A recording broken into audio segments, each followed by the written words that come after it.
زار شهر سیام شهر غفران روزه مرحبا مرحبا. رمضان د رحمت مغفرت او د دوزخ له اوره د خلاصون میاشت ده. السلام علیکم ګرانو اوریدونکو، تاسو ته د روژې ماښام په دې بابرکت خپرونه کې ښه راغلاست وایم. دا یوه ځانګړې شپه ده د روژې له برکتونو ډکه، او موږ غواړو نن له تاسو سره د روژې د ارزښت او د هغې د ټولنیزو اغیزو په اړه خبرې وکړو. زما سره ځانګړی میلمه دی ښاغلی نظر محمد ماهر صاحب نه یوازې یو فعال ځوان دی، بلکې د خپل علمي بصیرت له مخې د ټولنیزو موضوعاتو ښه درک لري. موږ ډیر خوښ یو چې نن یې راسره لرو، ولې مخکې له دې چې ماهر صاحب ته ورشو په لومړیو کې یو حدیث شریف اورو، بیرته راګرځو خپرونې ته. مرحبا مرحبا. ابو هريره رضی الله تعالی عنہ روایت کوي چې نبی کریم صلی الله علیه وسلم فرمایل چا چې د ایمان له مخې او د الله تعالی د اجر په نیت روژه ونیوله نو د هغه پخواني ګناهونه به وبخښل شي. مرحبا تاکي نازل شوی د قرآن روزه. د روژې ماښام خپرونې قدرمنو اوریدونکو، بیا هم ښه راغلاست. په خپرونه کې را سره لکه څنګه چې مخکې مې یادونه وکړه قدرمن ملګری نظر محمد ماهر صاحب دی. ماهر صاحب خپرونې ته ډیر زیات ښه راغلاست. زه غواړم زموږ د خبرو پیل د دې مهمې پوښتنې سره وکړو چې د روژې میاشت یعنې د رمضان بابرکته میاشت څنګه د مسلمانانو د یووالي سبب کیږي. د هغه رب په نامه شروع کوم چې په ځمکه کې ټولو مخلوقات ته، په هوا کې مرغانو ته او په سمندر کې ماهیانو ته روزي ورسوي. احمدي صاحب تاسو ته او ستاسو له طریقه ټولو اوریدونکو ته سلامونه وړاندې کوم. په دوهم قدم کې احمدي صاحب له تاسو څخه په زیاته کچه مننه کوم چې غوره اقدام مو کړی ده. د نالوستو کسانو لپاره دا یو غوره فرصت ده چې د روژې له فضیلت، د روژې له ادب، د روژې له مقصد او ګټو څخه آګاه او خبر شي. دا چې د روژې مبارکه میاشت څنګه د مسلمانانو د یووالي سبب ګرځي، الله جل جلاله په قرآن کریم کې فرمایي چې ای هغه کسانو چې ایمان مو راوړی ده پر تاسو روژه فرض کړی شوې ده لکه څرنګه چې له تاسو څخه مخکې کسانو باندې فرض کړی شوې وه. دا چې مسلمانان د یو بدن مثال لري، کله چې د رمضان مبارکه میاشت راشي نو ټول مسلمانانو د الله جل جلاله فرضي حکم ته لبیک وایي. د روژې مبارکه میاشت د اسلام له مهمو ارکانونو څخه ده او د ټولو مسلمانانو لپاره روحاني او بدني فایدې لري. ځکه د مسلمانانو د یووالي سبب ګرځي چې په دغه مبارکه میاشت کې مشترک عبادات کیږي. مسلمانان یو ځای عبادت کوي.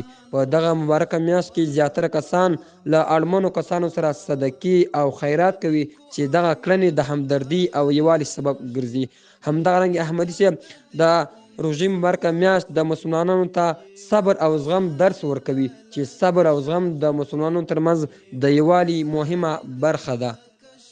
ډیر محترم ښاغلی ماهر صاحب، خدای جل جلاله دې اجر درکړي. واقعیت په ښو برخو مو خبرې وکړې.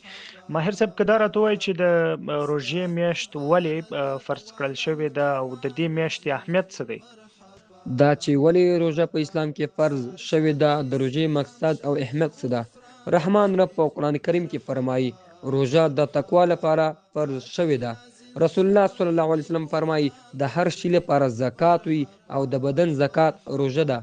همدغرنګه زموږ خوږ پیغمبر نبی کریم صلی الله علیه وسلم فرمایي چا چې د روژې میاشت د ایمان او ثواب لپاره ونیوله د هغه انسان به ټول مخکیني ګناهونه وبخښل شي. نو له دغه پورتنیو آیتونو او حدیثونو څخه د روژې فضیلت، حکمت او فرضیت دلیل بیانیږي. د روژې میاشت له خورا زیات فضیلت څخه برخمنه ده. کله چې د رمضان میاشت داخل شي د جنت دروازې پرانیستل شي او د جهنم دروازې بند شي او همدارنګه سرکش شیطانان قید یا وتړل شي. نو د روژې مقصد د الله جل جلاله رضا له رحمان او مهربان رب څخه د ګناهونو بخښنه غوښتل او په صدق سره توبه ویستل دي. دغه میاشت یو بل مقصد دا ده چې موږ باید خپل نفس اصلاح کړو، صبر او حوصله ولرو. احمدي صاحب زیاتره خلک په روژه کې صبر او حوصله نه کوي، نو موږ باید صبر او حوصله ولرو، تقوا اختیار کړو. ځکه روژه د روژې میاشت خاص برکتونه لري: د بدن او روح اصلاح، د نفس کنټرول، د دعا قبلېدل او د ګناهونو بخښنه. همدارنګه د روژې مبارکه میاشت ډېر لوی فضیلتونه لري. روژه د جنت دروازه ده. د جنت یوه دروازه احمدي صاحب د ریان په نامه ده چې یوازې روژه نیونکي یا روژتیان به پرې داخلیږي. روژه د ګناهونو کفاره ده. په دغه مبارکه میاشت کې نفلي عبادت د فرضي عبادت اجر لري. دا چې د روژې میاشت د فضیلت، عبادت او مغفرت میاشت ده. علما کرامو دغه میاشت په 3 برخو ویشلې ده. لومړی 10 ورځې د رحمت یا مهرباني ورځې دي، د الله رحمت پر بندگانو نازلیږي. منځنۍ 10 ورځې د مغفرت یا بخښنې ورځې دي چې د الله جل جلاله د خپل بندگانو ګناهونه بخي. وروستۍ 10 ورځې د دوزخ یا اور څخه د خلاصون ورځې دي چې په دغه ورځو کې د قدر شپه هم شامله ده، چې په دغه شپه عبادت کول د 1000 میاشتو عبادت سره برابر وي. ډیره زیات مننه قدرمن ماهر صاحب. د که راته ووایه چې د روژې آداب څه دي؟ احمدي صاحب محترم، رب دې تاسو ته اجرونه درکړي. ډیره مهمه پوښتنه مو وکړه چې د روژې آداب څه دي. روژه نیول یوازې او یوازې د لوږې او تندې برداشت نه دی، بلکې د نفس کنټرول، د الله جل جلاله رضا، عبادت او د ګناهونو څخه ځان ساتل دي. په روژه کې باید د ټولو اندامونو لکه سترګې، غوږونه، ژبې او نورو غړو خیال وساتو. له غیبت، بهتان، ښکنځلو او ناوړه اعمالو څخه ځان باید وژغورو. له ابو هریره څخه روایت ده چې رسول الله صلی الله علیه وسلم وفرمیل: روژه د دوزخ د اور په مقابل کې سپر دی. روژه دار باید له ښکنځلو او ناوړو اعمالو څخه ځان وژغوري. که څوک درته بده خبره وکړي، په ځواب کې ورته ووایه: زه روژه یم، زه روژه یم، زه روژه یم. ځکه د روژه دار د خولې بوی الله جل جلاله ته له مشکو څخه هم بهتره دی. په روژه کې باید خپل قیمتي وخت ضایع نه کړو. د لا تحزن کتاب لیکوال ډاکټر ایاز القرني وایي چې ما باندې په ژوند کې 2 ورځې راغلي چې هیڅ کله به مې هیرې نشي. یو ورځ له ملګرو سره مې تر نیمې شپې پورې بنډار وکړ.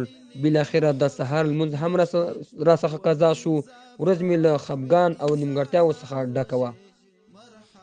بله ورځ برعکس د شپې له مخې وختي ویده سوم. سهار لمونځ مې په جمع سره وکړ، تلاوت مې وکړ، ذکر او اذکار مې وکړل او بالاخره ورځ مې له نیکمرغیو او خوشحالیو څخه ډکه وه. نو موږ باید په روژه کې خپل قیمتي وخت ضایع نه کړو، په عبادت کې تیر کړو. ډیر زیاته مننه ښاغلی ماهر صاحب. راځم بلې برخې ته. بله پوښتنه داسې ده چې ماهر صاحب ستا په ژوند کې تر ټولو یادګاري او غوره روژه کومه وه او ولې؟ او یعنی هغه څه شی و چې دا روژه یې له نورو سره ځانګړې کړې؟ احمدي صاحب محترم، دا چې د رمضان میاشت د ټولو مسلمانانو لپاره یو غوره میاشت وي چې په هغه کې عبادت وکړي. زما لپاره د رمضان یا د روژې مبارکه میاشت غوره ورځ به هغه وي چې هغه کې ما ته الله جل جلاله بخښنه وکړي، زما ګناهونه وبخي او د ناوړو اعمالو پر ځای ما ته د نیکو اعمالو توفیق راکړي. نو احمدي صاحب، زما لپاره غوره روژه هغه وه چې کله له څو ورځې سفر څخه وروسته کور ته راغلم او د کور له غړو او مورکۍ سره مې د ماښام روژه ماتی یو ځای وکړ. او د روژې مبارکه میاشت جالبه خاطره خو نه لرم، خو یوه جالبه خاطره هغه دا چې زه د پکتیا پوهنتون د حقوقو پوهنځي د وروستي کال زده کړیال یا محصل یم. له کابل څخه په موټر کې علمي ټاټوبي پکتیا ته روان وم. په تصادفي ډول په موټر کې د موټر چلوونکي او په موټر کې د ناست کس ترمنځ بحث شروع سو. بالاخره بحث تر دغه ځای پورې ورسېد چې موټر چلوونکی دومره په غوسه سو چې دغه سپارلي واره له موټر څخه کوز کړ. نو باید په روژه کې له بې ځایه بحث څخه ډډه وسي. قدرمن ماهر صاحب، ډیره زیاته مننه چې په خپرونه کې مو راسره برخه واخیستله، خپله پوهه او تجربې مو راسره شریکې کړې. ستاسو خبرې یقینا زموږ د اوریدونکو لپاره الهام بخښونکې وې. ولې مخکې له دې چې خدای پاماني وکړو، غواړو چې ستاسو وروستی پیغام واورو. احمدي صاحب، په وروستیو کې مې پیغام او یو څو سپارښتنې ټولو مسلمانانو ورونو ته دي چې د روژې په مبارکه میاشت کې هره ورځ یو څو آیاتونه تلاوت کړو او پر معنا یې ژور فکر وکړو. د الله جل جلاله څخه د ګناهونو بخښنه وغواړو، ځکه روژه د مغفرت غوره میاشت ده. له ټولو هټیوالو دکاندارانو څخه مو هیله ده چې د عامو وګړو اقتصادي حالات په نظر کې ونیسي، د هغوی سره صدقې او مرستې وکړي. که امکان ولري د رمضان وروستۍ 10 ورځې دې د الله لپاره وقف کړي، یعنی اعتکاف دې وکړي. او له خپلو میرمنو د کور له وګړو سره باید ښه چلند وکړو.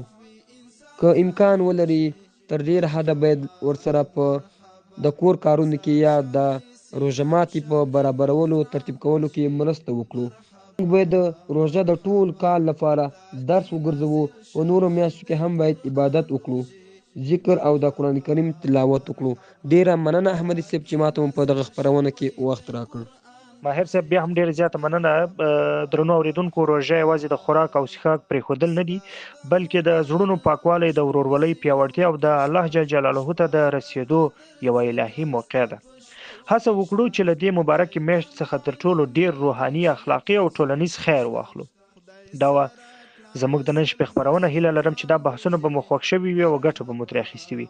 خدای دې وکړي چې روژه مو با برکته او عبادات مو قبول وي. تر بلې خپرونې پورې د الله په امان.